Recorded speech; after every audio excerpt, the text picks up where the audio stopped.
December என்று வரும்பொழுது நாம் எல்லாருக்கும் நம்முடைய ஆண்டவராக இயேசு கிறிஸ்து உலகத்தில் பிறந்தார். அவருடைய பிறப்பின் பண்டிகை கொண்டாடப்படுகிறது. அது முக்கியமான மாதம் என்று எல்லாராலும் அறியப்பட்டிருக்கிறது. அந்த கால சூழ்நிலைக்கு ஏற்றபடி இன்றைய காலையில் உங்களுக்கு செய்தியை நான் பேசலாம் என்று விரும்புகிறேன்.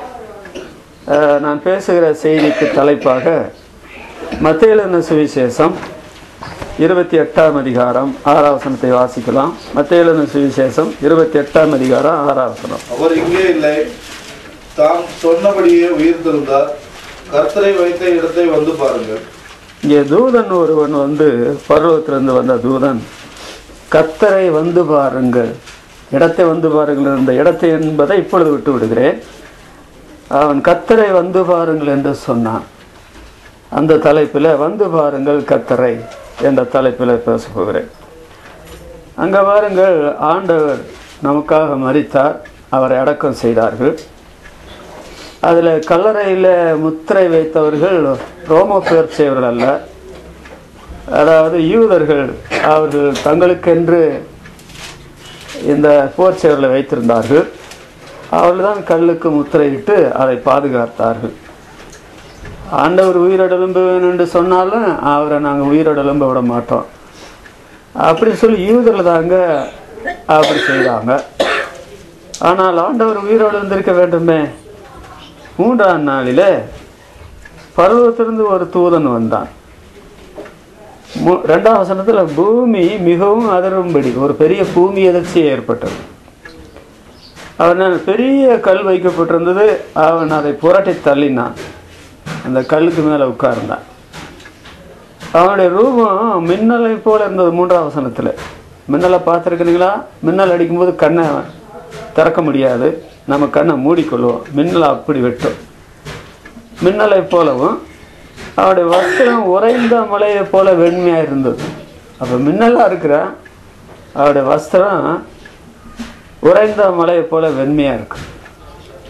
அவன்தான் அந்த ஸ்ரீயிடத்தில் சொல்லுகிறான், கல்லறையை பார்க்க வந்த ஸ்ரீயிடத்தில், நீங்கள் அவரை வந்து பாருங்கள். ஆண்டவரை வந்து பார்த்த அனுபவம் இன்றைக்கு புறமதத்திலும் இல்லை, நிறைய பேருடைய வாழ்க்கையில். அதே சமயத்தில் நம்முடைய கிறிஸ்தவத்திலும் இயேசுவானவரை வந்து பார்த்ததாக தெரியவில்லை. ஏதோ விரல் விட்டு எண்ணக்கூடியவர்கள் ஆண்டவரிடத்தில் வந்து அவரை பார்க்கிறார்கள், புறமதத்திலும் நம்முடைய மார்க்கத்திலும். ஆனால் இவர் உலக சரித்திரத்தில் வந்து பார்க்கப்பட வேண்டிய ஒரே ஒரு நபர். இவரிடத்தில் வராமல் இருந்தால்தான் ஆபத்து.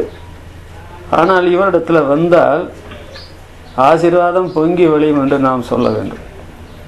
வந்து பாருங்கள், தூதன் சொல்லுகிறான், வந்து பாருங்கள் அவரை. அவர் வந்து பார்த்தார்கள். கல்லறையிலெல்லாம் உயிர்த்திருந்தவரை அப்புறம் பார்த்தார்கள். இவரை வந்து பார்க்கறதுக்கு இவர் யார் அப்படின்னு கேட்டிங்கன்னா, சகரியா தீர்க்க தரிசன புஸ்தகம் 4ஆம் அதிகாரம் 14ஆம் வசனத்தில், சர்வ லோகத்துக்கு ஆண்டவர். சர்வலோகம் என்று சொன்னால் 5 கண்டங்கள் உலகத்தில் இருக்குது. சர்வலோகத்துக்கு ஆண்டவர். அப்புறம் மீகா தீர்க்க தரிசன புஸ்தகம் 4ஆம் அதிகாரம் 13ஆம் வசனத்தை பார்த்தீங்கன்னா, பூமிக்கெல்லாம் ஆண்டவர். சர்வ பூமிக்கு முதல்ல சர்வ லோகத்துக்கு ஆண்டவர் சொல்லியிருக்குது. இவர் தவிர வேற வேற ஆண்டவர் கிடையாது. அப்புறம் பூமிக்கெல்லாம் ஆண்டவர் என்று மீகா 4ஆம் அதிகாரம் 13ஆம் வசனத்தில் சொல்லப்பட்டது. பூமிக்கெல்லாம் ஆண்டவர். ஆகாய தீர்க்க தரிசன புஸ்தகம் 2ஆம் அதிகாரம் 7ஆம் வசனத்தில், சகல ஜாதிகளால் விரும்பப்பட்டவர், ஒரு ஜாதியாவது இவரை விரும்பாமல் இல்லை, சகல ஜாதிகளால் விரும்பப்பட்டவர். இப்படிப்பட்டவரை வந்து பாருங்கள் என்று தேவதூதன் சொன்னார். அதை வந்து பார்க்காத மனுஷர்களை பற்றி நாம் என்ன சொல்றது என்றுதான் தெரியவில்லை. ஆனால் இன்றைக்கு இந்த வருடத்தினுடைய கடைசி மாதத்தில், அதிலும் உலகமெல்லாம் கிறிஸ்துமஸ் என்ற பண்டிகை கொண்டாட போகிறாங்களே, ஒருவர் பிறந்ததை வச்சு தாங்க 5 கண்டத்தில் அப்படி ஒரு பண்டிகை கொண்டாடப்படுகிறது. ஆனால் அந்த மக்கள் ஆண்டவரை வந்து பார்த்தாள் என்பது கேள்விதான். ஆனால் நீங்கள் இந்த நல்ல காலத்தில் இந்த வருடத்தினுடைய கடைசி மாசத்துல கிறிஸ்து பிறந்தார் என்று உலகமெல்லாம் பண்டிகை கொண்டாட ஜனங்கள் ஆயத்தமா இருக்கிறாங்களே, அந்த சூழ்நிலையில நீங்கள் அவரிடத்துல வந்தா நீங்கள் பேராசீர்வாதம் பெறுவீர்கள். அப்படி அவரிடத்துல வந்தவர்களை பற்றின ஒரு 4 குறிப்புகள் சுவிசேஷங்களில் எழுதியிருக்கிறது. அந்த 4 குறிப்புகளை உங்களோடு கூட நான் பகிர்ந்து கொள்ள விரும்புகிறேன். அதில் மத்தேயு எழுதின சுவிசேஷம் அது எல்லாருக்கும் தெரிந்த ஒரு வேத பகுதி. மத்தேயு எழுதின சுவிசேஷம் 2ஆம் அதிகாரம். பெத்லகேமில் இயேசு பிறந்த பொழுது 2ஆம் அதிகாரம் 1 வசனம் 2ஆம் வசனத்தில் சாஸ்திரிகள் எருசலேமுக்கு வந்து யூதருக்கு ராஜாவை பிறந்திருக்கிறார், இங்கே அவரை பணிந்து கொள்ள வந்தோம் என்றார்கள். அது 3 சாஸ்திரிகள் என்று இந்த இடத்துல எழுதப்படவில்லை. ஆனால் சரித்திரத்தில் 3 பேர் தான் ஆண்டவர் இயேசு பிறந்த பொழுது பார்க்க வந்ததாக சொல்லப்பட்டிருக்கிறது. அதாவது பவுல் அப்போஸ்தலன் கிறிஸ்தவ மார்க்கத்துக்கு எதிரியா இருந்த சவுல், அவன் பவுலாக மாறினானே, அவன் தமஸ்குவில் இருக்கிற கிறிஸ்தவர்களை அழிக்க போனான். ஆனால் ஆண்டவர் அவனுடைய அவிசுவாசத்தை அழித்து அவனை மனுஷனாக மாற்றி அவனை கிறிஸ்தவ விசுவாசியாக ஊழியக்காரனாக மாற்றினார். அவன் அங்கே இருந்து தான் எந்த இடத்துல இருந்து புறப்பட்டானோ அந்த இடத்துக்கு திரும்பி போறதுக்கு 300 மைலாம். தமஸ்குவில் இருந்து எருசலேமுக்கு 300 மைல் நடந்தே போனானா. எவ்வளோ பயங்கரம் பாருங்க.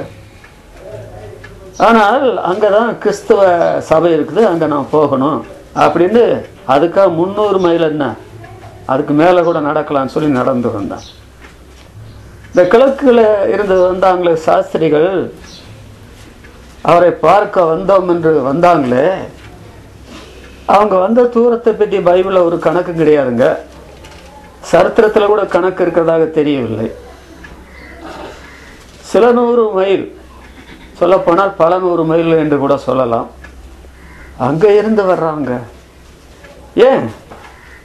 அவர் சர்வலோகத்துக்கு ஆண்டவர், சர்வ பூமிக்கு ஆண்டவர், சகல ஜாதிகளால் விரும்பப்பட்டவர் பிறந்திருக்கிறாருங்க. அவரை வந்து பாருங்கள் என்று தேவதூதன் சொன்னான். இப்போ நாங்கள் அவர் வந்து பார்க்கக்கூடிய பாக்கியம் கிடைச்சிருக்குது. நாங்கள் பரலோகத்துக்கு போகிறோம், அவர் பூலோகத்துக்கே வந்துட்டார், அவரை பார்க்க போகிறோம் அப்படின்னு சொல்லி வந்தான். அப்படி வரும்போது அவர்களை வழிநடத்தி கொண்டு வந்த ஒரு நட்சத்திரம், அது வால் நட்சத்திரம் சொல்றாங்க. அந்த நட்சத்திரம் வரும்பொழுது ராஜாவாக பிறந்த அவர் எங்க பிறந்திருப்பாரு? குடிசையிலே பிறந்திருப்பாரு, ராஜா அரண்மனையில் பிறந்திருப்பாரு அப்படி சொல்லி அவங்க அரண்மனையில் போய் ஏறது இடத்துல கேட்டாங்க. ஆனால் ஏறது அங்கே பிறக்கலை. அப்புறம் இந்த பிரதான ஆசாரியரையும் வேதபாரையும் அழைச்சி அவர் எங்கே பிறப்பார்னு சொல்லி நீங்கள் பைபிளெல்லாம் படிச்சிருக்கீங்களே சொல்லுங்கன்னு சொன்ன உடனே யூதேயாவில் உள்ள பெத்லகேமில் பிறப்பார். அப்போ அந்த அரண்மனையை விட்டு பெத்லகேமுக்கு நடந்து வர்றாங்க. அந்த நட்சத்திரம் அவள் பிள்ளைகள் இருக்கிற இடம் வரையில போய் அங்கே நின்று விட்டது. அந்த சாஸ்திரிகள் அந்த வீட்டுக்குள்ள பிரவேசித்து தாயார் இருக்கிறாங்க, தகப்பனார அங்கே காணோம், அவர் வெளியில போனாரா தெரியாது. அந்த பிள்ளையை கண்டு சாஷ்டாங்கமாய் விழுந்து பணிந்து கொண்டார்கள். அவர் உன் ஆண்டவர், அவரை பணிந்து கொள். அவங்க வானகோளத்தை ஆராய்ச்சி பண்றவங்க, சரீரத்துல 8 அவயவங்கள் படுறபடி பூமியில நெடுஞ்சாங்கடைய விழுந்து அவரை பணிந்து கொண்டாங்க. வந்தாங்க, அவரை பணிந்து கொண்டாங்க. அவர்களை ஒரு நட்சத்திரம் வழி நடத்தி கொண்டு வந்தது இல்லையா? இந்த நட்சத்திரம் என்று சொல்றது யாரு தெரியுமா? அன்றைக்கு நட்சத்திரம், இன்றைக்கு நம்முடைய ஆண்டவரிடத்துல கொண்டு வரக்கூடிய நட்சத்திரம் யாரு தெரியுமா? ஜனங்கள் அவரை பார்க்க விரும்புறாங்க. அவங்க அறிவாளிகளா இருந்தாலும், வானகோளத்தை ஆராய்ச்சி பண்றவங்களா இருந்தாலும், அவங்களுக்கு குடும்பங்கள் இருந்தாலும், அதெல்லாம் விட்டு போட்டு ஆண்டவரை தேடி வந்து பார்க்க வேணும்னு ஆசைப்படுறவங்க இருக்கிறாங்க. அவங்கள நடத்துறதுக்கு ஒரு நட்சத்திரத்தை தெய்வம் ஒழுங்குபடுத்தினாரு. இன்றைக்கு ஆண்டவரை பார்க்க வர நட்சத்திரமாக ஆண்டவர் உபயோகப்படுத்துறது யாரை? தானியேல் 12ஆம் அதிகாரம் 3ஆம் வசனத்தில் நீங்கள் பார்த்தால், அநேகரை நீதிக்கு உட்படுத்துகிறவர்கள், அநியாயம் செய்கிற மக்களை நீதிக்கு உட்படுத்துகிறவர்கள், ஆகாய மண்டலத்துல சுடர்களைப் போல பிரகாசிப்பார்கள், நட்சத்திரங்களைப் போல பிரகாசிப்பார்கள் என்று இருக்கு. நட்சத்திரத்தை போல விசுவாசிகளாக மாற்றப்பட்ட தேவ ஜனங்கள் நம்ம சூழ இருக்கிற ஜனங்களை, பிறந்தவரை, மரித்தவரை, உயிர்த்தெழுந்தவரை, இன்றைக்கு ஜீவிக்கிறவரை வந்து பாருங்கள் என்று சொல்லக்கூடிய நிலைமையில ஆண்டவர் நம்மை நட்சத்திரமாக வைத்திருக்கிறார். 1 கொரிந்தியர் 15ஆம் அதிகாரம் 41ஆம் 42ஆம் வசனத்தை நீங்க வாசித்தீங்கன்னா, நட்சத்திரத்துக்கு நட்சத்திரம் வித்தியாசமா இருக்கிறது. வானத்தை நீங்க அண்ணாந்து பார்த்தா, அதுபோல மரித்தோருடைய உயிர்த்தெழுதலில் நட்சத்திரத்துக்கு நட்சத்திரம் வித்தியாசமா இருக்கும் என்று சொல்லும் பொழுது, கிறிஸ்து இயேசுக்குள்ள வாழ்ந்து மரித்தாங்க பார்த்தீங்களா, அவங்கள நட்சத்திரம் என்று சொல்லி அவங்கள மகிமையில நட்சத்திரத்துக்கு நட்சத்திரம் வித்தியாசமா இருக்கிறது போல உயிர்த்தெழுதலில் இருப்பார்கள். விசுவாசிகளான நீங்களும் தாங்க, நானும் தாங்க நட்சத்திரம். நாம ஜனங்கள்கிட்ட ஆண்டவரை பற்றி சொல்லி அவரை வந்து பாருங்கள் என்று சொல்ல வேண்டிய அவசரம் நமக்கு உண்டு. ஆதியாகமம் 37ஆம் அதிகாரம் 9ஆம் வசனம் 10ஆம் வசனத்துல நான் வாசிக்கும் போது, அதாவது சூரியனும் சந்திரனும் 11 நட்சத்திரங்களும் என்னை வணங்கி நின்றது என்ற சொப்பனத்தை தகப்பனாரிடத்திலையும் தாயாரிடத்திலையும் தன்னுடைய 11 சகோதரத்திலையும் சொல்றான் யோசேப்பு. தேவன் தந்த அந்த சொப்பனத்தை சகோதரத்துல சொல்லாம இருக்கலாமா? கண்டதை சொன்னா. அப்போ அதுக்கு தாய் தகப்பன் என்ன சொன்னா தெரியுமா? ஏண்டா, நாங்க வெத்த புள்ள உன்னை நாங்க வந்து வணங்கணுமா? அப்புறம் அந்த 11 பேர் சொன்னாங்க, ஏண்டா நீ பொடி போய கடைசி போய உன்னை நாங்க விழுந்து வணங்கணுமா? இது என்னடா சொப்பனம் அப்படி சொல்லி சொப்பனம் கண்ட அவன் மேல கோவப்பட்டாங்க.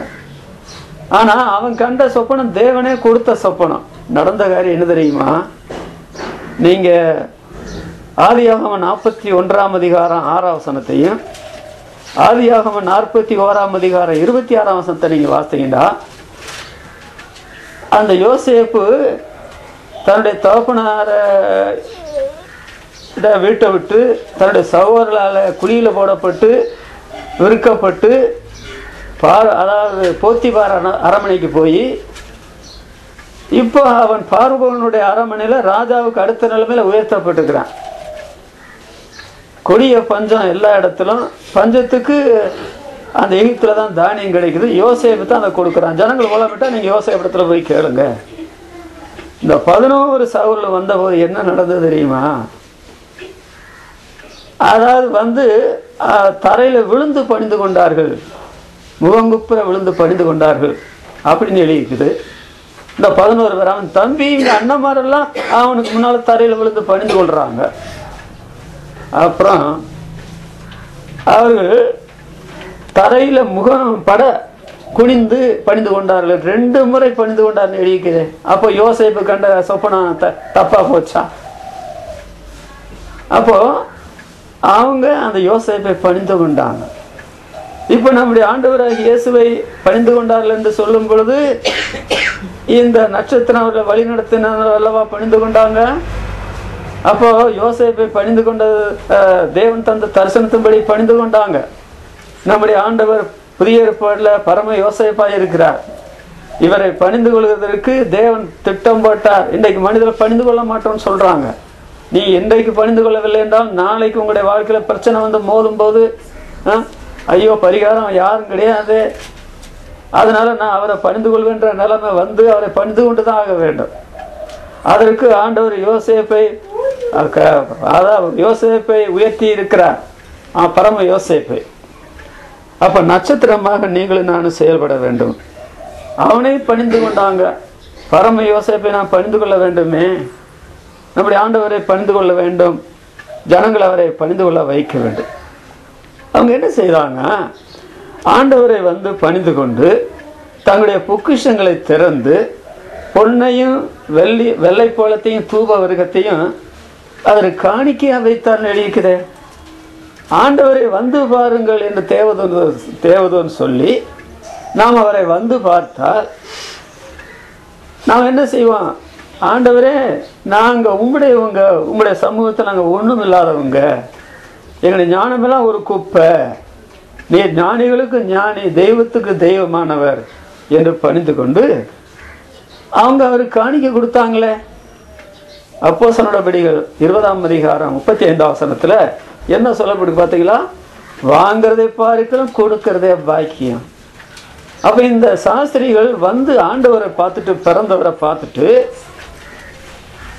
அவருக்கு காணிக்கை கொடுத்தாருன்னு சொன்னா பாக்கியமான ஒரு காரியத்தை பெற்றுக்கொண்டாங்க, பாக்கியசாலிகளாக மாறினாங்க. பாக்கியவான் அப்படி சொல்றதுக்கு பைபிள்ல 2 கருத்து உண்டு. ஒன்று, அவன் ஆசீர்வதிக்கப்பட்டவன், 2வது மகிழ்ச்சி உள்ளவன். கொடுத்ததுனால உங்களுக்கு ரொம்ப மகிழ்ச்சி, அவங்க பாக்கியவான்களாக மாறினாங்க.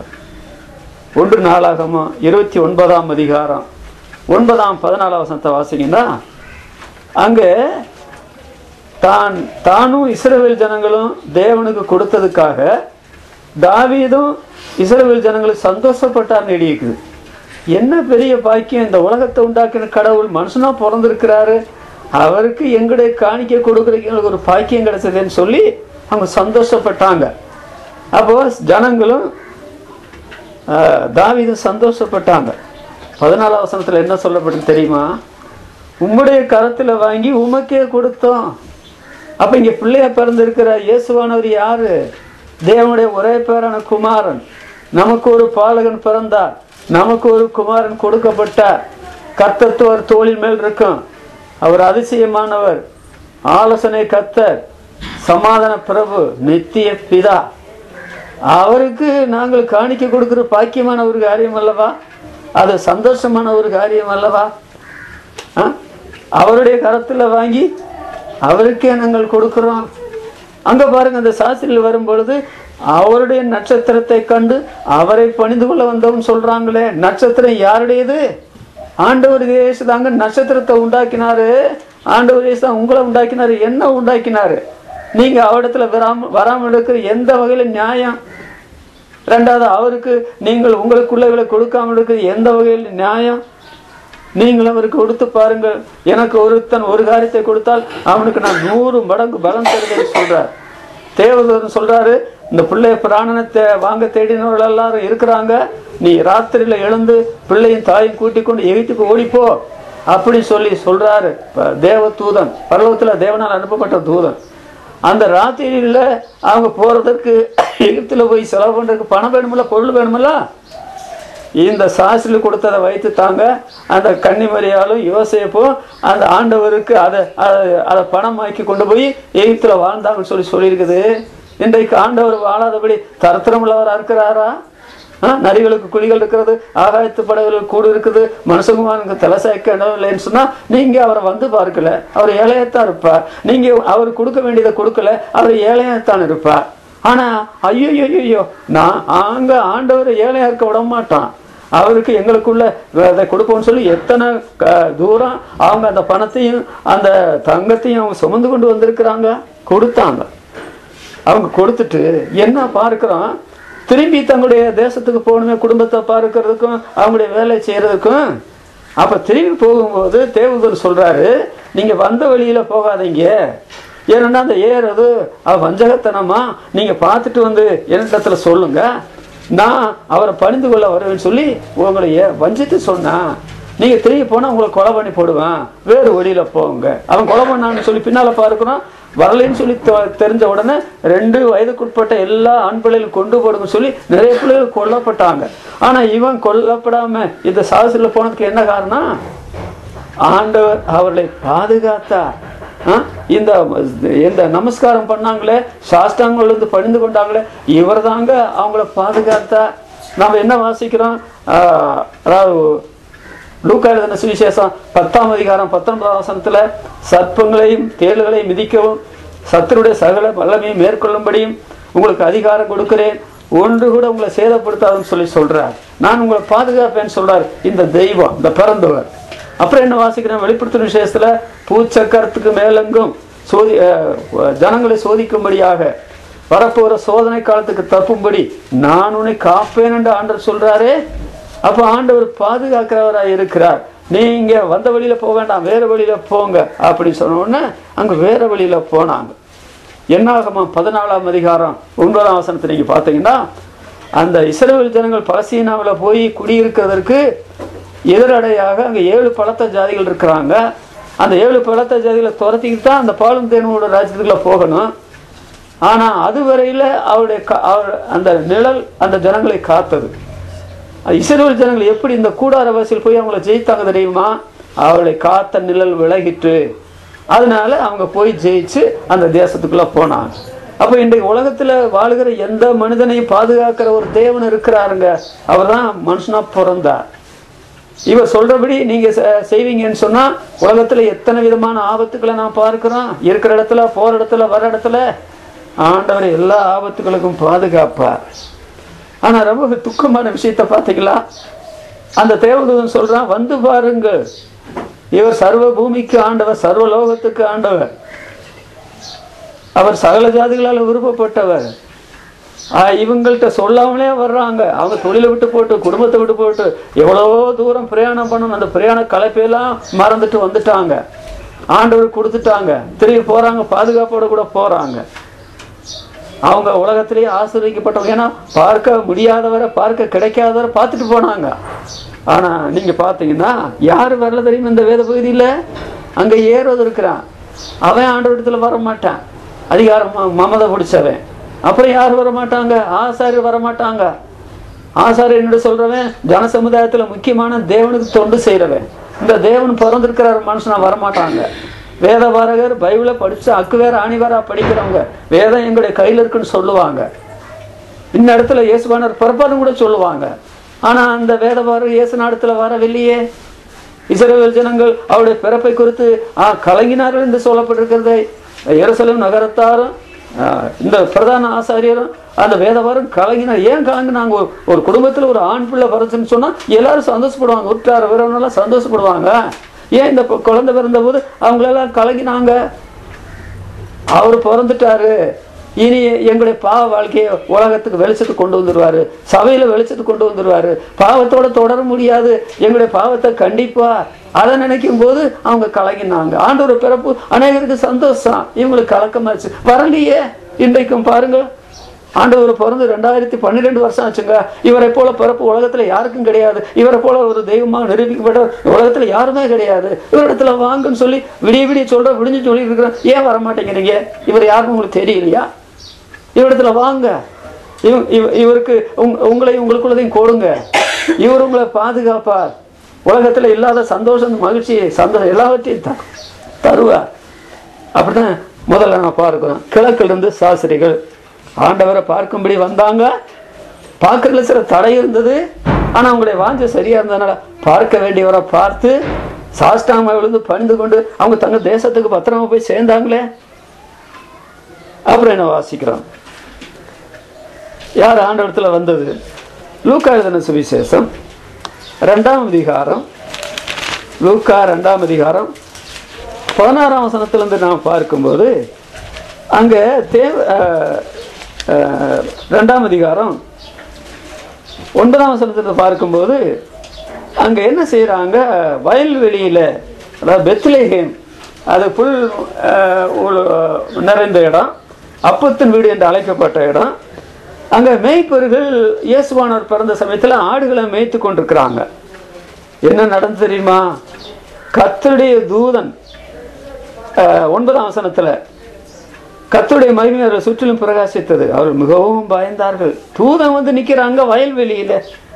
தேவதூதன் அவர்களை நோக்கி, பயப்படாதீர்கள், எனக்கு பார்த்து ஏன் பயப்படுறீங்க? எல்லா ஜனத்துக்கும் மிகுந்த சந்தோஷத்தை உண்டாக்க நற்செய்தி உங்களுக்கு அறிவிக்கிறேன். இன்று கர்த்தராகிய கிறிஸ்து என்னும் இரட்சகர் உங்களுக்காக தாவீதின் ஊரில் பிறந்திருக்கிறார். எல்லா ஜனத்துக்கும் மிகுந்த சந்தோஷத்தை உண்டாக்குற நற்செய்தி, கிறிஸ்து என்னும் இரட்சகர் பிறந்திருக்கிறார். பழைய ஏற்பாடு முழுதிலும் வாசிக்கும் போது கிறிஸ்து வருவார், பிறப்பார். ஏசாயா தீர்க்கதரிசியின் புத்தகத்துல 9ஆம் அதிகாரம் 6ஆம் வசனத்தில் சொல்லப்பட்ட வார்த்தை நிறைவேறலையே. நமக்கு ஒரு பாலகன் பிறந்தார், நமக்கு ஒரு குமாரன் கொடுக்கப்பட்டார் என்ற காரியம் எப்போ நடக்கும், எப்போ நடக்கும், எப்போ நடக்கும் கேட்டுக்கிட்டே இருக்கிறாங்க. ஆனா இப்போ நடந்துருச்சு, பிறந்துச்சா. ஒரு தூதன் வந்து வயல்வெளியில் நிக்கிறான். இதோ எல்லா ஜனத்துக்கும் சாதாரண சந்தோஷம் அல்ல, மிகுந்த சந்தோஷத்தை உண்டாக்கும் நற்செய்தி உங்களுக்கு அறிவிக்கிறேன். உங்களுக்காக கிறிஸ்து என்னும் இரட்சகர் தாவீதின் ஊர்ல பிறந்திருக்கிறார். பிள்ளையை துணிகளில் சுற்றி முன்னணியில கிடத்தி இருக்க காண்பீர்கள், இதுவே உங்களுக்கு அடையாளம். அந்த சமயத்துல பரமசேனையின் திரள் தோன்றி அந்த தூதருடனே தோன்றி உன்னதத்தில் இருக்கிற தேவனுக்கு மகிமையும் பூமியில சமாதானமும் மனுஷன் மேல பெரிய உண்டாவதாக என்று சொல்லி தேவனை துதித்தார்கள். ஒரு பெரிய கூட்டம் வானத்துல பாட்டு பாடுறாங்க. இங்க ஒரு தேவதூதன் நிக்கிறான், கர்த்தருடைய மகிமை பிரகாசிக்குது, எல்லா ஜனத்துக்கு உண்டான நல்ல செய்தி, உங்களுக்காக தாவீதின் ஊர்ல பிறந்திருக்கிறார் கிறிஸ்து என்னும் இரட்சகர் உங்களுக்குன்னு சொல்லி அந்த எழுதி பார்த்தீங்களா 11ஆம் வசனத்துல இந்த தேவதூதர்களுக்கு பிள்ளையை துணியில சுற்றி முன்னணியில கடத்தி காண்பீர்கள், போங்கன்னு சொல்லல. ஆனா ஒரு சத்தியம் அடங்கி இருக்குது. நீங்க தேடி போகும்போது கண்டுபிடிக்கிறதுக்கு ஒரு அடையாளம் சொல்றேன். பிள்ளையை துணிகளில சுற்றி முன்னணியில கடத்தி காண்பீர்கள், இவ்வளவுதாங்க சொன்னாங்க. இவங்க என்ன பண்ணாங்க தெரியுமா, அந்த மந்த முழுவதையும் காட்டுல விட்டுட்டு, ஒருவேளை மற்ற வேலைக்காரங்கள் இருப்பாங்க அவங்களை விட்டுட்டு அந்த ராத்திரியில அவங்க பிரயாணத்துல புறப்பட்டு வர்றாங்க. இப்ப எந்த தெருவு எந்த வீடெல்லாம் அங்க ஒன்றும் சொல்லப்படல. அதாவது முன்னணியில துணிகளில துண்டு துணிகளில் சுற்றி முன்னணியில கடத்தி இருக்க காண்பீர்கள். கடைசியில வந்தாங்க, வந்து அந்த பிள்ளையை கண்டார்கள் என்று சொல்லப்பட்டிருக்கு. 16 வசனம் தீவிரமாய் வந்து மரியாளையும் யோசேப்பையும் முன்னணியில கடத்தி இருக்கிற பிள்ளையும் கண்டார்கள். பாத்தீங்களா, அவங்களுக்கு எந்த ஊர் தெரியுது, எந்த தெருவு வீட்டு நம்பர் என்ன ஒண்ணுமே தெரியாதுங்க. ஆனால் தீவிரமா வர்றாங்க. ஏன்? அவரை வந்து பாருங்கள், வந்து பார்க்கப்பட வேண்டிய ஒருவர். அவர் சர்வ பூமிக்கு ஆண்டவர், சர்வ லோகத்துக்கும் ஆண்டவர், சகல ஜாதிகளாலும் விரும்பப்பட்டவர் பிறந்திருக்கிறார். எங்களுக்கு இந்த ஆடுகளை மேய்க்கிறதுக்கு நேரம் பத்தல, இவரை போய் பார்க்கணும்னு எனக்கு வேற யாராவது போய் பார்த்தா பார்க்கட்டும், அப்படி இல்லையே. இல்லை இந்த வானகோல் ஆராய்ச்சி பண்றவங்க ரொம்ப ஞானவான்கள், அவங்க போய் இயேசுநாதரை பார்க்கட்டும். நாங்களாம் படிப்பறிவு இல்லாத சாதாரண இடையர்கள், ஆடு மேய்க்கிறவங்க, அப்படி நினைக்கல. அவங்க எல்லாரும் வேகமாய், அதான் அங்க என்ன எழுதி, தீவிரமா வந்தாங்க, பிள்ளைய கண்டாங்க.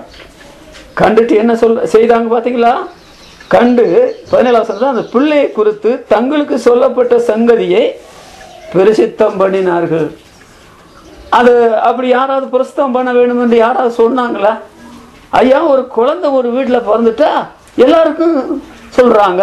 இப்போ போன் உள்ள காலத்துல எங்கெங்க சொந்தக்காரங்க நண்பர்கள் சபை மக்கள் இருக்கிறாங்களோ, ரொம்ப காலத்துக்கு பின்னால எங்களுக்கு ஒரு குழந்தை பிறந்துருச்சுங்க இந்த அப்படின்னு சொல்லி போன்ல சொல்றாங்க. நாம யோவான் ஸ்நானன் பிறந்த பொழுது அவருடைய பிறப்பை குறித்து அநேகர் சந்தோஷப்படுவார்கள் சொன்ன காரியம் சந்தோஷமே பட்டாங்க, அப்படி பைபிள்ல சொல்லப்பட்டிருக்கிறது. இங்க பாத்தீங்களா, அந்த சங்கதியை குறித்து எங்கும் பிரசித்தம் பண்ணினார்கள் என்று சொல்லப்பட்டிருக்கிறது. அவங்க பிரசித்தம் பண்றதுக்கு என்ன காரணம்? அந்த சந்தோஷம், மிகுந்த சந்தோஷத்தை உண்டாக்கக்கூடிய ஆண்டவரை நாங்க பார்த்தோம், எங்களுடைய உள்ளத்துல அவர் பெரிய சந்தோஷத்தை தந்துட்டாரு அப்படி சொல்லி, இந்த பிள்ளைய நாங்க பார்த்ததை போல நீங்களும் பார்க்க கூடுமானா போய் பாருங்க அப்படின்னு சொல்லி அதை குறித்து அவங்க சொன்னாங்க அப்படின்னு சொல்லி நான் பார்க்கிறோம். ஆண்டவர் இந்த பிறந்திருக்கிறவர் நீங்க வந்து பாருங்கன்னு சொல்றாரு. இவர் உங்களுக்கு நீங்க நினைக்கிறத விட அதிகமான சந்தோஷத்தை உங்களுக்கு தருவார். மிகுந்த சந்தோஷத்தை உண்டாக்கு நற்செய்தி இன்றைக்கு நான் உங்களுக்கு அறிவிக்கிறேன்னு சொல்லி சொல்றாரு. மனித வாழ்க்கையில சந்தோஷம் அவசியமா? சந்தோஷம் இல்லாத ஒரு வாழ்க்கை நம்ம சொல்லலாமா? சங்கீதம் 51:8 10 பாருங்க. சந்தோஷம் மகிழ்ச்சியை கேட்கும்படி செய்யும், அப்பொழுது நீர் நொறுக்கின எலும்பு கலிகூறும் சொல்லி சொல்றாருங்க தாவீது ராஜா. ஐயோ, எனக்கு சந்தோஷம் இல்லையே. அப்புறம் சொல்றாரு, உங்களுடைய ரட்சணியத்தின் சந்தோஷத்தை எனக்கு திரும்ப தரணும்னு சொல்லி சொல்றார். அதை இழந்து போயிட்டேன், அது மறுபடியும் எனக்கு கிடைக்கும்னு சொல்றார். தாவீது ராஜா அமெரிக்கா வந்து இன்றைக்கு பொருளாதாரத்தில் விழுந்து போச்சு. சில வருஷங்களுக்கு முந்தி வரையில, அதாவது உலகத்திலே ஐஸ்வர்யமான நாடுன்னு அறியப்பட்ட பணக்கார நாடுன்னு சொல்லி, இந்த தாவீது ராஜா அந்த அமெரிக்காவில் இருக்கிற ஐஸ்வர்யத்தை விட 5 மடங்கு அதிகமாக பணமும் பொருளும் வைத்து ராஜ பரிபாலனம் பண்ண வரதான் தாவீது ராஜாவா. அவர் இங்க சொல்றாரு, ஐயோ இதெல்லாம் இருக்குது, ஆட்சி இருக்குது, குடும்பம் இருக்குது, பிள்ளை இருக்குது, எவ்வளவோ ஐஸ்வர்யத்தை வச்சிருக்கிறேன், ஆனா இப்ப எனக்கு சந்தோஷம் இல்லையே அப்படின்னு சொல்லி கதறாரு. வேணும்னு சொல்லி திரும்ப வேணும்னு கேட்கிறார். யோவேல் தீர்க்க தரிசன புஸ்தகம் 1ஆம் அதிகாரம் 12ஆம் வசனத்தை நீங்க வாசித்தீங்கன்னா, சந்தோஷம் மனுப்புத்திரை விட்டு ஒளிந்து போயிற்று. சந்தோஷம் மனுப்புத்திரல ஒருத்தனும் கூட இல்லைன்னு சொல்லியிருக்குது. இன்னைக்கு மனதெல்லாம் பார்த்தா ஏன்னா பணம் பொருள் வச்சிருக்கிறாங்க, உத்தியோகம் செய்யறாங்க, குடும்பத்தோடு இருக்கிறாங்க, புள்ள ஊட்டியோடு இருக்கிறாங்க, சந்தோஷத்தோடு இருக்கிறாங்க. நீங்க நினைக்கிறீங்களா? ஏதோ சில சமயத்துல சந்தோஷமா இருப்பாங்க, சில சமயத்துல என்னத்தையும் பறி கொடுத்தவங்களை போல இருப்பாங்க, சந்தோஷத்துக்கு சுத்தமா அந்நியர்களா இருப்பாங்க. சினிமா நடிகர்கள் கூட சிரிக்கிறமா நடிக்கிறாங்க. எத்தனை பேர் சந்தோஷம் இல்லாம கடைசியில் தற்கொலை பண்ணி சாகுறாங்க தெரியுமா? அப்படி நிறைய பேரை பார்க்கிறோம். ஆனால் ஆண்டவர் நமக்கு சந்தோஷத்தை தருகிறவர் என்று பைபிள்ல சொல்லப்பட்டிருக்கிறதே. சங்கீதம் 68:3 நீங்க வாசித்தா, சங்கீதம் 68:3 நீதிமான்களோ ஆனந்த சந்தோஷம் அடைவார்கள். எந்த நீதிமான்கள்? இயேசுநாதர் பேர்ல நம்பிக்கை வச்ச அந்த நீதிமான்கள் ஆனந்த சந்தோஷம் அடைவார்கள். அங்கே அந்த கிழக்கில் இருந்த சாஸ்திரிகள் வந்தாங்களே, அவங்கள பற்றி என்ன படிக்கிறோம் பாத்தீங்களா? அந்த நட்சத்திரம் பிள்ளை இருக்கிற ஸ்தலத்துல வந்து நின்ற உடனே ஆனந்த சந்தோஷம் அடைந்தார்கள். அந்த ஆனந்த சந்தோஷத்தோடய ஆண்டவரை போய் பணிந்து கொண்டார்கள் என்று எழுதியிருக்குதே. இன்றைக்கு நம்முடைய வாழ்க்கையில சந்தோஷம் வேணுங்க. ஆண்டவர் பிறந்தாரு, அவர் தவிர உலகத்துல யாரும் சந்தோஷம் கொடுக்க முடியாது. யோவான் எழுதின சுவிசேஷம் 15ஆம் அதிகாரம் 11ஆம் வசனத்துல இயேசுநாதர் சொல்றார், என்னுடைய சந்தோஷம்னு சொல்லி சொல்றாரு. பாவம் செய்யறவங்களுக்கு சந்தோஷம் உண்டா? எபிரேயர் 11:25 பாருங்க. அனித்தியமான பாவ சந்தோஷங்களை அனுபவிக்கிறதை பார்க்கல மோசே.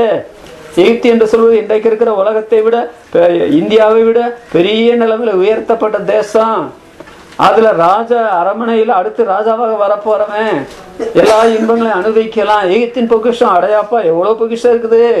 ஆனா அந்த அதிகாரம் என்ன சொல்லுது தெரியுமா? எபிரேயர் 11:25 அனித்தியமான பாவ சந்தோஷங்களை அனுபவிக்கிற பார்க்கலாம் தேவஜனங்களோட துன்பத்தை அனுபவிக்கிறத தெரிந்து கொண்டு எகிப்தின் பொக்கிஷங்களிலும் இனிவரும் நிந்தைய அதிக பாக்கியம் என்று எண்ணினா, கிறிஸ்துவின் நிமித்தம் வரும் நிந்தைய அதிக பாக்கியம் என்று எண்ணினா, கிறிஸ்துவ அன்றைக்கு அவன் அறிஞ்சிருந்தான். அவர்தான் சந்தோஷம் கொடுக்கிறவரு, நிலையான சந்தோஷம் கொடுக்கிறவரு. பாவ நிலையான சந்தோஷம் யாருக்கும் கொடுத்ததில்லை என்று அவன் அறிந்திருந்தான்.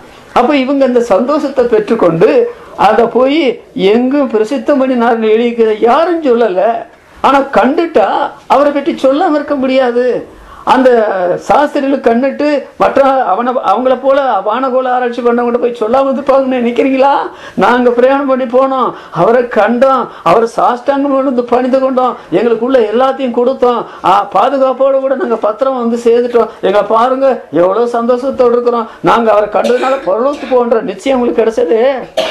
அவரை பிரசித்தம் பண்றாங்களே இந்த சாதாரண படிப்பறிவு இல்லாத இந்த மேய்ப்பொருள் அவரை கண்டுட்டு பிரசித்தம் பண்றாங்க. விசுவாசிகள் பிரசித்தம் பண்ணாம இருக்க முடியுமா?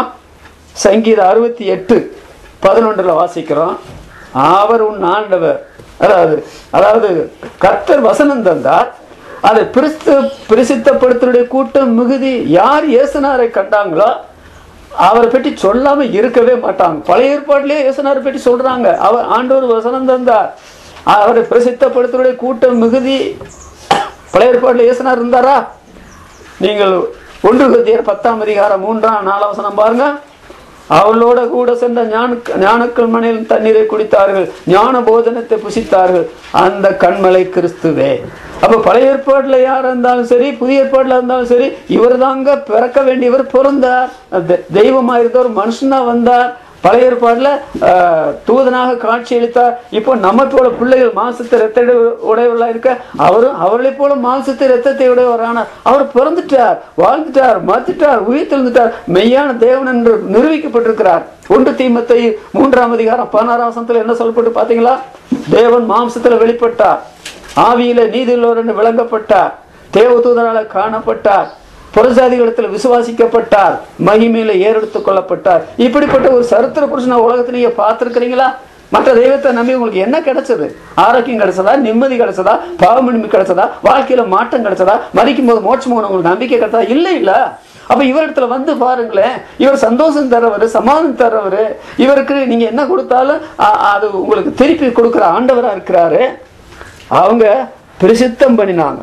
பிரசித்தம் பண்ணியது மாத்திரமில்ல, அவங்க என்ன செய்யறாங்க பாத்தீங்களா? 20ஆம் வசனத்துல லூக்கா 2:20 மேய்ப்பர்களும் தங்களுக்கு சொல்லப்பட்டதன்படியே கேட்டு கண்ட எல்லாவற்றிற்காகவும் தேவனை மையப்படுத்தி துதித்து கொண்டு திரும்பி போனார்கள். அப்போ மேய்ப்பர்கள் தங்களுக்கு சொல்லப்பட்டதை கேட்டு கண்ட எல்லாவற்றுக்காக தேவனை மையப்படுத்தி, தேவனே எங்களுக்கு பார்க்க வேண்டிய ஒரு நபரை பார்க்க எங்களை வழி நடத்தினீர, தெரு தெரிஞ்சது, வீடு தெரிஞ்சது, அந்த பிள்ளையை கண்டோமே, ஐயோ இந்த கண்ணு பாக்கியம் பெற்ற கண்ணு, அவரை பார்த்துட்டோமேன்னு சொல்லி தேவனை மையப்படுத்தி துதித்து கொண்டே திரும்பி போனார்கள் எழுதிக்குது. அப்ப இவர்கள் துதித்து கொண்டு போனார்கள் என்று சொல்லும்போது பானையில் இருந்தா தானே அகப்பையில் வர்றேன். அப்ப இவங்களுக்கு உள்ளத்துல அப்படி தேவனை துதிக்கும்படி செய்த காரியம் என்ன? நாங்க இயேசுநாதத்துல வந்தா அந்த தேவதன் சொன்னா வந்து பாருங்க, நாங்க இயேசுநாதரை வந்து பார்த்துட்டாங்க, தேவன் எங்களுக்காக அவருடைய குமாரனா இயேசு பிறக்க முடினா, நாங்க இந்த ஊனக்கண்ணால் அவரை பார்த்தோம், எத்தனையோ தீர்க்க தரிசிகள் நீதிமான்கள் அவர் பார்க்க வேண்டும், அவர் சத்தம் கேட்க வேண்டும் என்று விரும்ப நாங்க பார்க்க முடியல, கேட்க முடியல. ஆனா நாங்க இருந்த இடத்துல தேவதூதன் வந்து சொன்னதுனால அது புண்ணியமா போச்சு, இப்ப நாங்க போனோம் பார்த்தோம் அப்படின்னு சொல்லிட்டு அந்த சங்கதி பிரசித்தம் பண்ணினது மாத்திரமல்ல, அவரை என்ன செய்யறாங்க, அவரை தொழுது கொண்டாங்க அப்படின்னு சொல்லி வாசிக்கிறோம். அப்படி தொழுது கொண்டு திரும்பி போகும் பொழுது அத ஜனங்கள் என்ன செய்யறாங்க, 18 வசனத்துல மேய்ப்பராலே தங்களுக்கு சொல்லப்பட்டதை கேட்ட யாவரும் அவர்களை குறித்து ஆச்சரியப்பட்டார்கள். ஆனா நமக்கு இது தெரியல, நாம பார்க்க முடியல, இவங்க வந்து சொல்றாங்களே, அந்த மந்தையை விட்டுட்டு வீடு தெரியாம தெரு தெரியாம தெரு கண்டுபிடிச்சு வீட்டை கண்டுபிடிச்சு சொல்லிட்டாங்களேன்னு சொல்லி ரொம்ப ஆச்சரியமாக்குன்னு ஆச்சரியப்பட்டாங்க. நீங்க அப்போஸ்தலர் நடவடிக்கைகள் 9ஆம் அதிகாரம் 20ஆம் வசனம் 21ஆம் வசனத்துல வாசித்தீங்கன்னா, சவுல் அப்பொழுது பவுலா மாறி இருக்கிறான். அதற்கு முந்தி அவன் தேவனுடைய ஜனங்களை துன்பப்படுத்தினவன், விசுவாசத்தை அழிக்க தேடினவன். அவனே இப்பொழுது பிரசங்க தெருக்கள் என்று பேசுறான்னு சொல்லி கேள்விப்பட்டு ஒரு தீவிரவாதியா இருந்தவன் மனம் மாறி கிறிஸ்துவ பற்றி பிரசங்கம் பண்றான்னு கேட்ட உடனே ஜனங்கள் எல்லாரும் ஆச்சரியப்பட்டாங்க. இந்த மெய்ப்பொருளை குறித்து ஆச்சரியப்படுறாங்க ஜனங்கள். அப்புறம் இந்த சவுல் ஆண்டவரை பற்றி சொன்ன போது ஆச்சரியப்படுறாங்க. நீங்க சொல்ல மாட்டீங்க, இயேசுநாதரை கண்டவங்க நீங்க சொல்ல மாட்டீங்க, உங்களை பார்த்து யார் ஆச்சரியப்பட போறா? ஆனால் இது உலகத்திலே சொல்லப்பட வேண்டிய ஒரு முக்கியமான செய்தி. ஆண்டவர் பிறந்தார், வாழ்ந்தார், சிலுவையில மரித்தார், உயிர் தெழுந்தார், பரலோகத்து போனார், மறுபடியும் வந்து இந்த உலகத்தை ஆக்கினைக்குள்ளாக தீர்க்க போறார், தம்முடைய மக்களை பரலோகத்து கொண்டு போய் சேர்க்க போறார். முழு செய்தி இன்னைக்கு நம்ம கிடைச்ச போது சொல்லாம இருக்கலாமா? அப்படி கண்டு கேட்ட காரியத்துக்காக தேவனை துதித்து மகிமைப்படுத்தினாங்க. அந்த சங்கதி எங்கே பிரசித்தப்படுத்தினாங்க, ஜனங்கள் கேட்டு ஆச்சரியப்பட்டார்கள் என்று 2வது பார்க்கிறோம். 3வது இந்த ஆண்டவர் வந்து பார்த்தவங்க யார் தெரியுமா? லூக்கா எழுதின சுவிசேஷம் 2ஆம் அதிகாரம் 38ஆம் வசனத்துல, அவளும் அந்த நேரத்தில் வந்து நின்று கர்த்தரை புகழ்ந்து எருசலேமிலே மீட்புண்டாக காத்திருந்த யாவருக்கும் அவரை குறித்து பேசினாள். நீங்க மேல இருந்து 36ஆம் வசனத்திலிருந்து வாசித்தீங்கன்னா, ஆசேருடைய கோத்திரத்தாலும் பானுவேலின் குமார்த்தியுமாகிய அன்னாள் என்னோடு தீர்க்கதரிசி இருந்தாள். அவள் தீர்க்கதரிசி. அவள் கன்னிப்பிராயத்தில் விவாகமானது முதல் 7 வருஷமுமே புருஷனுடனே வாழ்ந்தவளும் அதிக வயது சென்றவளுமாயிருந்தாள். அதிக வயது, ஏறக்குறை 84 வயதுள்ள விதவை. அங்க ஆண்டவர் பிறந்திருக்கிற போது அவர் ஆலயத்தில் கொண்டு வந்திருக்கிறாங்க. அங்கே அவரிடத்துல வந்தார். மீட்பு உண்டாக காத்திருந்த யாவருக்கும் அவரை குறித்து பேசினார். அந்த தேவதூதன் சொன்னான், அவரை வந்து பாருங்க. இங்க அந்த பெண் வந்து பார்த்தாங்க. யார? பிறந்திருக்கிற ஆண்டவரை ஆலயத்தில் கொண்டு வந்திருக்கிறாங்க. அந்த பெண் அவரை வந்து பார்க்கிறாங்க. ஏன்? அங்க மீட்பு உண்டாக காத்திருக்கிற எல்லாருக்கும் இயேசுநாதரை குறித்து பேசணுமே, அது என்ற உத்தரவாதம் அல்லவா அப்படின்னு சொல்லி பேசினான். அந்த பெண்ணுடைய வாழ்க்கையை பார்த்தீங்களா? தெய்வ நம்பிக்கையுள்ள பெண்ணு. இரவும் பகலும் தேவனுடைய ஆலயத்துல ஜோமனு உபவாசித்து கொண்டு இருக்கிறாங்க. தீர்க்கதரிசியாக இருக்கிறாங்க. 7 வருஷம் தான் புருஷனோட வாழ்ந்தாங்க. அப்புறம் புருஷன் இறந்து போனார், விதவியானாங்க. 84 வயதுள்ள விதவை. நான் ஏன் உலகத்தில் இருக்கிறேன்? என்னுடைய வாழ்க்கை போக மாட்டேங்குது, என்னை கவனிப்பார் உலகத்துல யாரும் இல்லையே. இப்படி அவங்க புலம்புனாங்க இல்லையே. அவங்க அந்த வயதான காலத்துல புருஷன் எப்போதுமா என் கூட இருக்க முடியும்? அப்புறம் எனக்கு கடவுள் ஆயுசு இவ்வளவு 84 வயது கொடுத்தாரு. மனுஷனுடைய ஆயுசு நாட்களை விட நான் தாண்டி போயிட்டேனே. இப்போ அந்த ஆயுசை தந்த தெய்வம் வந்திருக்கிறார், பிறந்திருக்கிறார், அவர் கொண்டு வந்திருக்கிறாங்கன்னு சொல்லி அவரை குறித்து அவங்க என்ன செய்தாங்க? பேசினாங்கன்னு சொல்லி எழுதியிருக்குது. ஆண்டவரை பற்றி பேச வேணுமே, பெண்கள் பேசக்கூடாது அப்படின்னு சொல்லி புதிய ஏற்பாட்டு சொல்லப்பட்டிருக்குங்க. 1 கொரிந்தியர் 14ஆம் அதிகாரம் 34 வசனம் 36 வசனத்துல உங்கள் சபையில பெண்கள் பேச வேண்டாம், புதிய ஏற்பாட்டில் சொல்லப்பட்ட சட்டம். அவங்க பேசுறாங்க. அப்புறம் கர்த்தருடைய வசனம் உங்களிடத்திலிருந்து வந்ததா, அது உங்களிடத்துல மாத்திரம் போனதா அப்படின்னு கேட்கிறாரு பவுல். புதிய ஏற்பாட்டில் வரும்போது பெண்கள் சபையில பேசக்கூடாது. ஆனா அப்ப சபை உண்டாகலையே. இந்த அம்மா ஆண்டவரை பற்றி பேசும்போது சபை உண்டாகலை. இந்த பழைய ஏற்பாட்டின் புதிய ஏற்பாட்டை ஒழுங்கா படிக்கணும். ஒழுங்கீனமா படிச்சா சபையில உபதேச குழப்பம் வரும். பழைய ஏற்பாடுல நிறைய ஆசாரியர் இருந்தாங்க, இப்ப ஆசாரியர் இல்லை. பழைய ஏற்பாடுல நிறைய பலிமிருகங்கள் இருந்தது, இப்ப பலிமிருகங்கள் இல்லை. பழைய ஏற்பாடுல நிறைய மனைவிமாரை கட்டினாங்க புருஷன்மாரு. புதிய ஏற்பாடுல வந்து அப்படி கட்டக்கூடாது, ஒரே மனைவியுடைய புருஷன் சொல்லி இருக்குது. அப்ப பழைய ஏற்பாடுல பேசியிருக்கிறாங்க பெண்கள், புதிய ஏற்பாடுல வரும்போது பெண்களை பேசாதீங்கன்னு சொல்லியிருக்குது. அப்ப பைபிளை ஒத்துட்டு படிக்கணும். ஆனால் வர்றதுக்கு முந்தைய இந்த அம்மா என்ன செய்யறாங்க, வேற ஒன்றும் பேசல, ஊரு கதை உலக கதை பேசலையே, ஆண்டவரை பற்றி தானே பேசுறாங்க, ஏன் பேசக்கூடாது? அவங்க அனுபவத்துல கண்ட காரியம், என் தெய்வம் நடத்தினார், என் வாழ்க்கை சலிப்புள்ள வாழ்க்கை இல்லை, நிம்மதியான வாழ்க்கை, நம்பிக்கையான வாழ்க்கைன்னு சொல்லி ஆண்டவரை பற்றி பேசுறாங்களே. வயசாயிட்டீங்களா? யாரை பற்றி பேசுறீங்க? ஆண்டவரை பற்றி பேசணுங்களா? ஏன்னா அவர் தானே பிறந்தவர், உங்களுக்காக வாழ்ந்தவர், மரித்தவர், உயிர் தந்தவர், இவ்வளவு ஆண்டு காலம் உங்களுக்கு தந்தாரு. எத்தனையோ பேர் உங்களை விட்டு மாறி போனாலும் உங்களோட கூட வந்து உங்களுக்கு உதவி செய்யலையா? இவரை கூத்து பேசாம யாரை கூத்து பேசலாம்? வந்தா அவரை கண்டா நான் பேச செய்வோம். கடைசியில் வந்த இன்னொரு நபர், அதை என்ன வாசிக்கிறான், லூக்கா 2ஆம் அதிகாரம் 27ஆம் வசனத்துல வந்த 4வது நபர், அவன் ஆவியின் ஏவுதலினால தேவனுடைய ஆலயத்துக்கு வந்திருந்தான். யாரு? சிமியோன் என்ற ஒருத்தன் ஆண்டவரை பார்க்க வந்து அவரை பார்த்து அவன் என்ன செய்யறான், 28ஆம் வசனத்துல அவன் அவரை தன் கைகளில் ஏந்தி கொண்டு தேவனை ஸ்தோத்தரித்து, எல்லா ஜனங்களுக்கும் முன்பாக ஆயத்தப்படுத்தின உம்முடைய இரட்சணியத்தின் கண்கள் கண்டதே என்று அவன் என்ன செய்தான், அதற்காக ஆண்டவரை ஸ்தோத்தரித்தான். உம்முடைய இரட்சணியத்தின் கண்கள் கண்டதேன்னு சொல்லிட்டு உமது அடியானை சமாதானத்துடனே போக விடுகிறீர். 29ஆம் வசனத்தில் ஆண்டவரே உமது வார்த்தையின்படி உமது அடியானை இப்பொழுது சமாதானத்துடனே போக விடுகிறீர். ஆவியானவர் என்ன சொல்லியிருந்தார்னா, நீ கிறிஸ்துவை காண மட்டும் நீ மரணம் அடைய மாட்டாய். கிறிஸ்துவை காணாம மரணம் அடைஞ்சா நீ மோட்சத்துக்கு போக மாட்டாய். பிறந்து ஒரு பிரயோஜனம் இல்லை. யூதாஸ் காரியத்து அவன் பிறவாதிருந்தால் நலமாயிருக்கும் ஆண்டு சாபம் போட்டார். பார்த்தீங்களா? ஆண்டவர் மறிக்கிறதுக்கு முந்தி அவன் போய் தூக்கு மரத்துல தொங்குனான். அவன் மனைவி விதவை ஆனான். அவருடைய பேர் 2ஆம் தலைமுறை எல்லாம் போச்சு. அவனுடைய பிள்ளைகள் எல்லாம் தெருவில் தெரிஞ்சு பிச்சை எடுத்தாங்க. வீடு தரமட்டமாகி போச்சு. அவனுடைய நிலைமை அது. ஆனா இங்க பாத்தீங்களா, இவன் ஆண்டவர் அந்த குழந்தையை கொண்டு வந்திருக்கிறான், கைகளில் ஏந்தி கொண்டு, தேவரே சகல ஜனங்களுக்கு ஆயத்தப்படுத்தின உம்முடைய இரட்சணியத்தை என் கண்கள் கண்டது அப்படி சொல்லி உங்களுடைய அடியான சமாதானத்துடனே போக விடுகிறீர். ஆண்டவரத்துல வர்றானே, சும்மா வந்துட்டானா? அப்படி எழுதிருக்கு பைபிள்ல. அவனே வந்துட்டான்னு எழுதிக்குதா? ஆவியின் ஏவுதலினாலே. தேவ ஆவியானவர், எப்பா உனக்கு வயசாச்சு, நடக்க கூட பலன் இல்லை, உன்னை யார் கூட்டிட்டு போக ஆள் இல்லை, நான் உனக்கு உதவி செய்யறப்பா அப்படி சொல்லி தடுமாடி அந்த ஆலயத்துக்குள்ள வர்றேன். அவருக்கு பெரிய சந்தோஷம் என்ன தெரியுமா?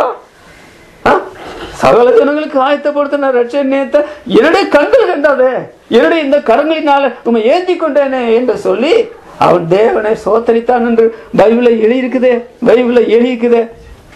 நாம் எதற்காக ஸ்தோத்திரம் பண்ண வேண்டும்? 1 கொரிந்தியர் 9ஆம் அதிகாரம் 15ஆம் வசனத்தை நீங்க வாசித்தீங்கன்னா, தேவன் அருளிய சொல்லி முடியாத ஈவுக்காக ஸ்தோத்திரம். அது என்ன சொல்லி முடியாத ஈவு? ஆண்டவராக இயேசுக்கிறது தான் சொல்லி முடியாத ஈவு தான் பவுல அப்போஸ்தலன் சொல்றார். இவருக்காக நீங்கள் உங்களுடைய வாழ்க்கையில் தேவனை ஸ்தோத்தரித்தீங்களா? ஆண்டவரே பிதாவே உங்களுடைய குமாரனை எனக்காக பிறக்க செய்தீரே, நமக்கு ஒரு குமாரன் கொடுக்கப்பட்டார், நமக்கு ஒரு பாலகன் பிறந்தார், இவருக்காக ஸ்தோத்தரிக்காத மனுஷன் ஒரு மனுஷனா? அந்த வாய் ஒரு வாய் என்று சொல்லலாமா? அதற்காக நாம் தேவனை ஸ்தோத்தரிக்க வேண்டும். உபாகமம் 8ஆம் அதிகாரம் 10ஆம் வசனத்துல, நீ அந்த நல்ல தேசத்துக்காக ஸ்தோத்தரிக்க கடவா. எந்த நல்ல தேசம்? பாலும் தேன் ஓடுகிற ராஜ்யம் தேசம், இஸ்ரவேல் ஜனங்களுக்கு கொடுத்த தேசம். நமக்கு புதிய ஏற்பாட்டு விசுவாசிகளாகிய நமக்கும் அந்த பூர்வ பிதாக்களுக்கும் கொடுக்கிற தேசம் எது தெரியுமா? பரலோக தேசம். அதை பற்றி ஆண்டவர் யோவான் எழுதின சுவிசேஷம் 14ஆம் அதிகாரம் 17ஆம் அதிகாரத்துல சொல்லியிருக்கிறார். என் பிதாவின் வீட்டில் அநேக வாசஸ்தலம் இருக்குது, ஒரு வாசஸ்தலத்தை ஆயத்தம் பண்ண போறேன், நான் ஆயத்தம் பண்ணி அந்த ராஜ்யத்தில் உங்களை சேர்த்துக்கொள்ள மறுபடியும் வருவேன்னு சொல்றாரு. இந்த உலகத்தை ஆண்டவர் 6 நாட்கள்ல உண்டாக்குனாருங்க.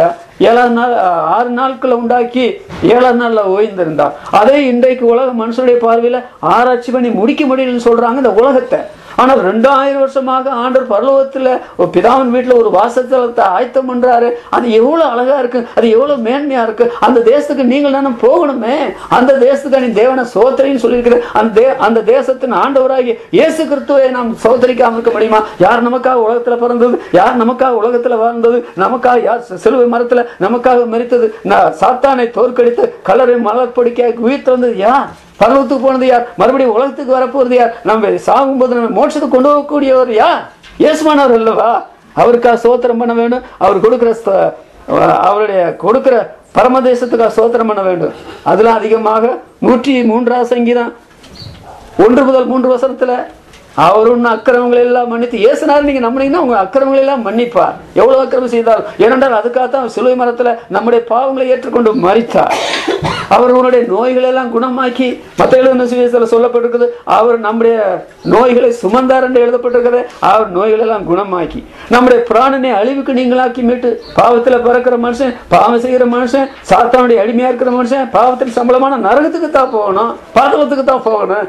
ஆனால் அந்த பாதாள அழிவிலிருந்து நம்மை மீட்கிறார். நம்முடைய வயதை கழுகுகளை போல வாழ வயதாக்குகிறார். இன்றைக்கு எத்தனை பேருடைய வாழ்க்கையில அவங்க இளமை தோட்டம் உடையவங்களா இருக்கிறாங்க. ஆண்களும் பெண்களும் ரொம்ப சந்தோஷமா இருக்கிறாங்க, நிம்மதியா இருக்கிறாங்க, சொல்லி முடியாத மகிமையில இருந்தா சந்தோஷமுள்ளவர்களா இருக்கிறாங்க. அதுக்காக தேவனை சோத்தரிக்க வேண்டாமா? அவன் கையில தேவனை சோத்தரித்தான். 1 தெசலோனிக்கர் 5ஆம் அதிகாரம் 8ஆம் வசனத்துல எல்லாவற்றிலையும் சோத்திரம் செய்யுங்கள். இப்படி செய்கிறது உங்களை குறித்து தேவனுடைய சித்தமா இருக்கு. சோத்திரம் சோத்திரம் சொல்றதுக்கு எத்தனை ஆயிரம் காரியங்கள் தேவன் நம்முடைய வாழ்க்கையில கேட்டும் செய்திருக்கிறார், கேளாமையும் செய்திருக்கிறார். எல்லாற்றையும் விட மேல தேவன் தம்முடைய குமாரனே உங்களுக்கு எனக்கு கொடுத்தார். இந்த அகிலாண்டத்தை படைத்தவர் இயேசுவானவரை பற்றி பைபிள் நீங்க படிச்சீங்கன்னா ஆயிரமான 10,000 தேவதூதருடைய அதிகாரி, இந்த உலகத்துல காணப்படுகிற எல்லா உயிரினங்களுக்கு சொந்தக்காரர். அவர் தாங்க மனுஷனா பிறந்தார், வாழ்ந்தார், மரித்தார், உயிர் திறந்தார். இவருக்காக நாம் சோதரிக்கிறது நம்முடைய வாழ்க்கையில கிடைச்ச பாக்கியம். இவர் கொடுக்கிற மன்னிப்புக்காக நாம் தேவனை சோதரி கிடைக்கிற பாக்கியம். எல்லாவற்றிலையும் சொன்னா லாபத்திலையும் நஷ்டத்திலையும் உயர்விலும் தாழ்விலையும் நீங்க சோத்திரம் பண்ணி படிச்சு பாருங்க. வாழ்க்கை பரலோகம் இங்கேயே ஆரம்பிச்சு பரலோகத்துக்கே நாம் போய் சேர்ந்துருவோம். ஆகவே அவன் சோத்தரித்தான். சோத்தரித்துட்டு என்ன சொல்றான் பாருங்க, உமது அடியானை சமாதானத்தோடனே போக விடுகிறேன். சாகும்போது ஐயோ அப்பா நான் எங்க போறேன்னு எனக்கே தெரியலையே, ஒரே இருட்டா இருக்குது, சாசு வரானே பேய் வரானே அப்படி கதறுகிற எத்தனை பேரை உலகத்துல பார்க்கலாம் மரண வேலையில. ஆனால் இந்த மனுஷன் என்ன சொல்றாரு? ஆண்டவரை வந்தவர் பார்த்தவர் தன்னுடைய கையில ஏந்தி கொண்டவர் சொல்றார், ஆவியினால் தேவனுடைய ஆலயத்துக்கு நடத்தப்பட்டவர் என்ன சொல்றார்? உமது அடியானை சமாதானத்துடனே போக விடுகிறேன். 2 ராஜாக்கள் 22ஆம் அதிகாரம் 20ஆம் வசனத்துல வாசிங்கன்னா, 2 ராஜாக்கள் 22ஆம் அதிகாரம் 20ஆம் வசனத்துல நீ உன் சமாதானத்தோட கல்லறையில சேருவாய் என்று யோசியா என்ற ஒரு ராஜாவை பற்றி சொல்லியிருக்குங்க. அந்த அதிகாரத்தை நீங்க படிச்சு பாருங்க. 2 ராஜாக்கள் 22ஆம் அதிகாரத்துல அவன் ராஜாவா இருந்தால் கூட தேவனை அறிந்து அவருக்கு அவருடைய பார்வைக்கு நல்ல காரியத்தை செய்ததுனால, எப்பா உண்மையான தேவனாகி என்ன நீ நம்பின, எனக்காக வாழ்ந்த, அதனால நீ மறிக்கிற போது நான் உன்னை கைவிடுவேன் நீ நினைக்கிறியா? நான் மரண இருளின் பள்ளத்தாக்கில நடந்தாலும் பொல்லாப்புக்கு பயப்பட தேவரீர் என்னோடு கூட இருக்கிறீர் என்று தாவீது ராஜா சொன்னார். பாத்தீங்களா? இந்த மனுஷனுக்கு ஆண்டவர் சொல்றார், நீ சமாதானத்தோடனே உன் கல்லறையில சேருவாய். அதாவது சுகந்தி சௌரி அவர்கள் சில ஒரு நாள் நைட்ல எங்களுக்கு ஃபோன் பண்றாங்க. என்னுடைய கணவர் சொல்றார் ரிட்டையர்டு சில மாசங்கள் ஆயிரும், அப்புறம் நாம சபைக்கு உதவி செய்யலாம்னு சொல்லி இந்த காரியங்களை பேசி கொண்டிருந்தோம் சொல்லி சொன்னாங்கன்னா ரொம்ப சந்தோஷப்பட்டோம். அதே நாளில் தான் பயங்கரமான ஒரு ஆபத்து. நான் போற இடங்கள்லாம் கேட்கிறேன், வாய்ப்பால ஒரு பெரிய பயங்கரமான ஆபத்து நடந்துச்சாமே. ஆமா, அந்த மக்கள் போட்ட அலறல அவருக்கு இன்னைக்கு மறக்க முடியாம தவிக்கிறாராம். உயிருக்கு போராடி இருக்கிற ராத்திரி வேலையில இருட்டுக்குள்ள அந்த பஸ் அப்படி விழுந்து உயிர் ஜனங்கள் சாகும் பொழுது அலறும் பொழுது என்ன பயங்கரமா இருந்தது. ஆனால் சின்ன சின்ன காயத்தோடு அவரை காப்பாற்றினது அவருடைய மனைவியாருக்கு, அவருடைய பிள்ளைகளுக்கு அது எவ்வளவு பெரிய ஆறுதல். இந்த நான் நினைக்கிறேன் இந்த சம்பவத்துல அவர் உயிர் சில ஆட்கள் பயத்துல கூட செத்து போறவங்களெல்லாம் உண்டு. ஆனால் ஆண்டவர் அற்புதமாய் காத்தார் இல்லையா? அதனால சமாதானத்தோடு வாழலாம், சமாதானத்தோடு மறிக்கலாம். கர்த்தர் நமக்கு எல்லா காரியங்களும் செய்வாருங்க. இவரை வந்து பாருங்கள், அப்படித்தான் ஒரே வார்த்தையில சொல்லணும். ஆனா அவங்க எங்க வந்தாங்க? வந்து பாருங்கள் என்று சொல்றது கல்லறைக்கு வந்து பாருன்னு சொன்னது நெசந்தானே, சரி போய் பார்த்துடலான்னு பார்த்தா ஆண்டவர் கல்லறையிலே இல்லை, அவர் உயிர் தெழுந்தார். ஆண்டவர் கல்லறையிலே இருப்பார் என்றால் எல்லா தெய்வத்தை போல அவர் ஒரு தெய்வம், ஒரு அவதாரம் விட்டுருவாங்க. ஆனால் கல்லறையிலிருந்து ஆண்டவர் 3ஆம் நாள் உயிரோடு எழுந்தார். அதனால தான் பவுல் அப்போஸ்தலன் 1 கொரிந்தியர்ல சொல்கிறார், கிறிஸ்து உயிர் தள்ளவில்லை என்றால் எங்களுடைய பிரசங்கம் விருதா, உங்களுடைய விசுவாசம் விருதா. அப்போ பிரசங்கம் பண்ணலையும் அர்த்தம் கிடையாது, விசுவாசம் வைக்கலாம் அர்த்தம் கிடையாது.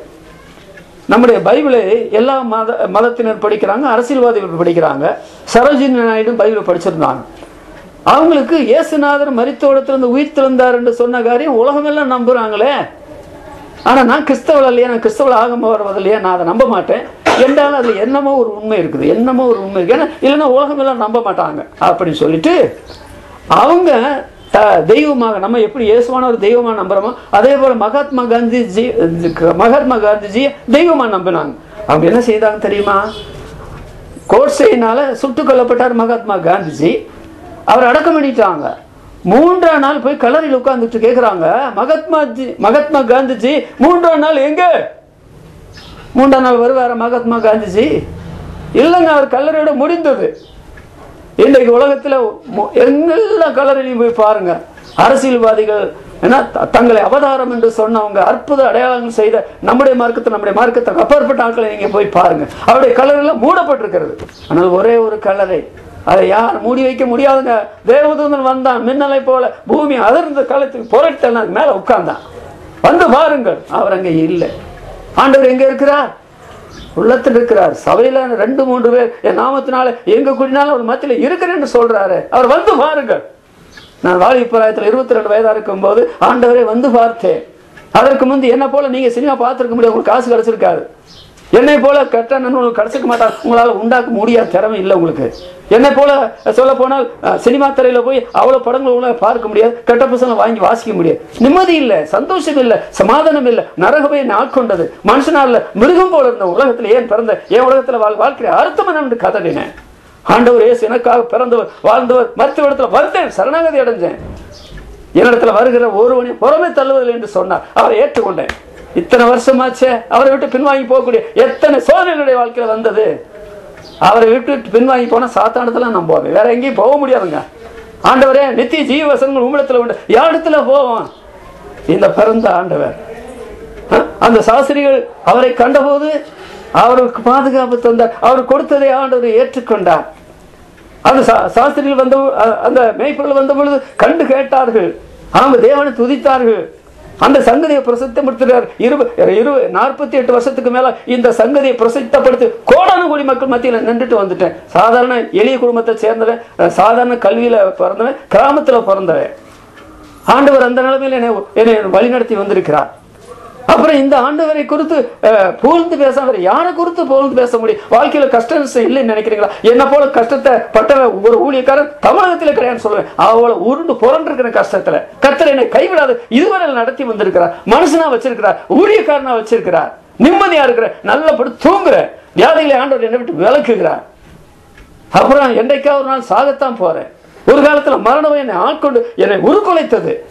அதனால இன்றைக்கு எங்க போனாலும் போச்சனாலும் போவேன். நம்முடைய அடியானை சமாதானத்துடன் போது மரணம் இந்த உலகத்தை இல்லை, முடிவில் மரணம் கிறிஸ்து எனக்கு ஜீவன், சாம எனக்கு ஆதாயம் போயிடுவேன். உங்களுக்கு அந்த நம்பிக்கை இல்லையா?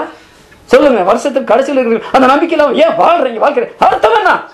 கிறிஸ்தவங்களா இருந்தாலும் சரி, கிறிஸ்தவக்குள்ள அப்பாற்பட்டவர்களா இருந்தாலும் சரி, இன்றைக்கு அவரத்துல வாங்க, அவரை பணிந்து கொள்ளுங்க, அவருக்குள்ள கொடுங்க, அவரை புகழ்ந்து பேசுங்க, அவருக்காக தேவனை துதித்து பாடுங்க, அவரை உங்களுடைய விசுவாச கருத்துல ஏந்தி கொள்ளுங்க. அவர் உங்களை சமாதானத்தோட இந்த உலகத்தில் நடத்துவார். சமாதானத்தோட இந்த உலகத்தை விட்டு நீங்க போது உங்களை பரலோகத்தை கொண்டு போய் சேர்ப்பார். ஆண்டு இந்த வசனங்களை ஆசிரியர் நாம் ஜெபிக்கலாம். அவருக்கு சமமாயோராளும் இல்லை, அவரை போல் வல்லவர் யாரும் இல்லை. அவருக்கு சமமாயோராளும் இல்லை, அவரை போல் வல்லவர் யாரும் இல்லை. அவரை சேர்ந்தவர்கள் யாவரும்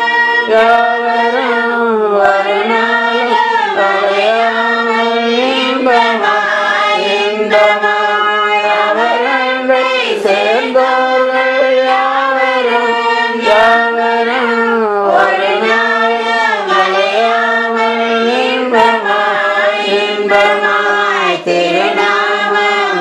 உயர்த்தி புகழுவர்.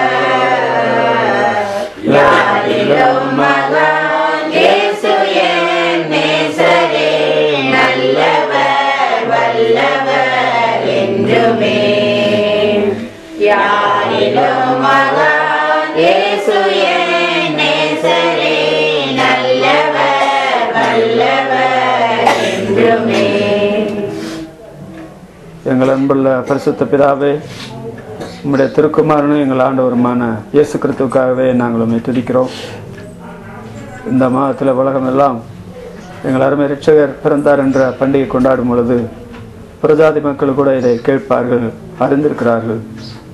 நீர் பிறக்கவில்லை என்றால் இருளில் இருக்கிற ஜனங்கள் பெரிய வெளிச்சத்தை கண்டார்கள் என்று சொன்ன வசனம் நிறைவேறி இருக்காது.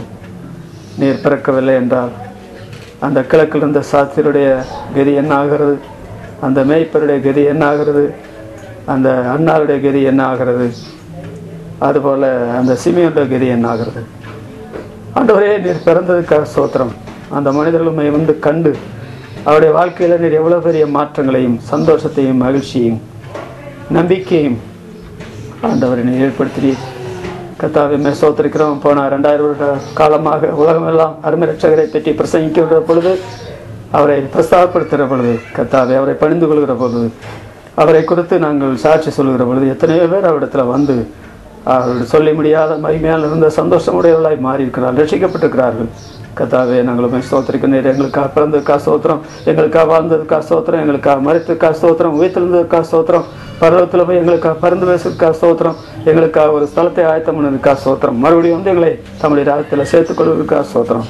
ஆனால் இப்படி வந்து பார்த்தவர்கள் மத்தியில் வராதிருந்த மக்களை குறித்து நாங்கள் வேதத்திலிருந்து படித்து கொண்டிருந்தோம். அந்த ஆசார்கள் வந்திருக்கலாம், அதுபோல் ஜனங்கள் வந்திருக்கலாம், ஏறோது வந்திருக்கலாம். ஆனால் அவர்கள் வராமல் போனதுனால அவர்கள் உலகத்தையும் இழந்தார்கள், பருவத்தை இழந்தார்கள் என்று சொல்ல வேண்டியது. இதுவரையில் ஆண்டவரிடத்தில் அவரை வந்து பாருங்கள் என்று சொல்லப்பட்ட அந்த செய்திக்கு தங்களுடைய வாழ்க்கையை ஒப்புக் கொடுக்காமல் அவரை நாங்கள் வரவில்லை, அவரை பார்க்கவில்லை, அவர் கொடுக்கிற ஆசீர்வாதத்தை நாங்கள் அறியவில்லை என்று இன்றைக்கு கர்த்தருடைய வசனத்தை கேட்கும்போது தேவாவி அவர்களை உணர்த்தி வைத்திருந்தார். இன்றைக்கு நல்ல சூழ்நிலை இருக்கும்போது, நல்ல சுகம் இருக்கும்போது, நல்ல வசதி வாய்ப்பு இருக்கும்போது, நல்ல கால சூழ்நிலை இருக்கும்போது, கர்த்தாவே நான் இடத்துல வருகிறேன், நான் உம்மை கண்டு ஆண்டவரே உம்மை குறித்து பிரஸ்தாபம் பண்ணுவேன், உம்மை குறித்து தேவனை துதிப்பேன். ஆண்டவரே, உம்மை குறித்து நான் உலகத்தில் உம்முடைய விசுவாச கரங்களில் ஏந்தி கொண்டு இந்த உலகத்தில் சமாதானத்தோடு வாழ்ந்து இந்த வாழ்க்கையினுடைய ஓட்டத்தை சமாதானத்தோடு முடிப்பேன் என்ற அப்படிப்பட்ட தீர்மானத்துக்குள்ளே சிலரையாவது கொண்டு வர வேண்டும் என்று கெஞ்சி பிரார்த்திக்கிறோம். நீர் எங்களை தேடி நீர் நாங்கள் உம்மை அறிந்து கொண்டோம்.